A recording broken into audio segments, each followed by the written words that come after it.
Whenever we purchase an equipment, along with the equipment, we get an instruction manual.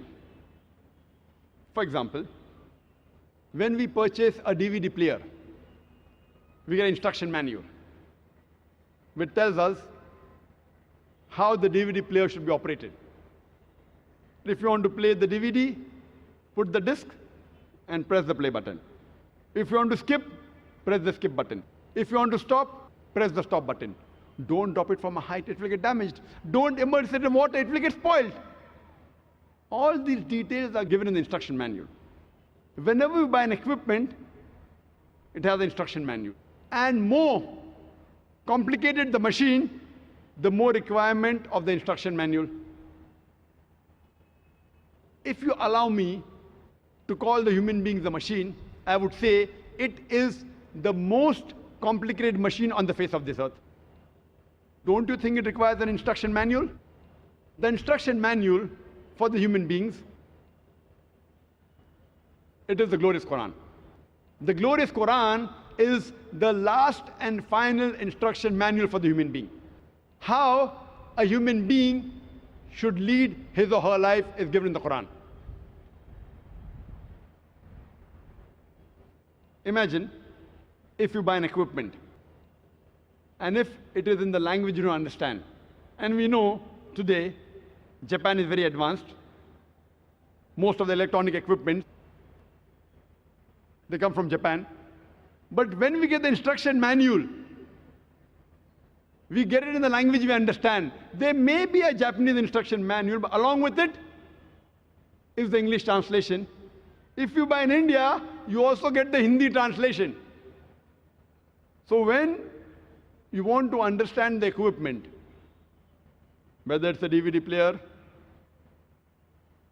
whether it's a washing machine, you read the instruction manual in the language you understand.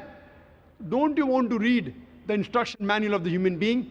What has our Creator, Allah subhanahu wa ta'ala, what has He mentioned in the last and final instruction manual of the human being, the glorious Quran? We don't have to get it translated, it's already available. Previously, when automobiles were introduced, the first time in India, people did not know how to drive. So whenever you purchased a car, the company, along with the car, the company also gave you a driver. Once a Nawab, a famous Nawab, a very rich man, he buys a car. So along with the car, the company also provides the driver. One day in the morning, the Nawab Sahib, the rich multimillionaire, he tells his driver, I want to take my Begum Saiba. I want to take my wife for shopping. Please get the car ready. The driver replies, Nawab Sahib, the car is not in working condition. Nawab Sahib is very angry. Put the car back in working condition immediately. So the driver says, to put the car back in working condition, I require 10 liters of milk, 20 kgs of pure honey, 30 kgs of pure ghee, and 40 kgs of rice. That also basmati rice. So Nawab Sahib, the rich multimillionaire, he gives the driver 10 liters of milk, 20 kgs of pure honey, 30 kgs of pure ghee, and 40 kgs of rice. That also basmati rice, top quality. The driver gives it to his wife, and within a few minutes, the car is in working condition. I'm asking you a question. Today, if your driver tells you that to put the car in working condition, he requires 10 liters of milk, 20 kgs of pure honey, 30 kgs of pure ghee, and 40 kgs of basmati rice, what will you do? What will you do? Will you give it to him? What will you do? You will kick him out of the job. Even though you're not a mechanic, you know how to drive the car. You know very well that a car runs on gas and petrol.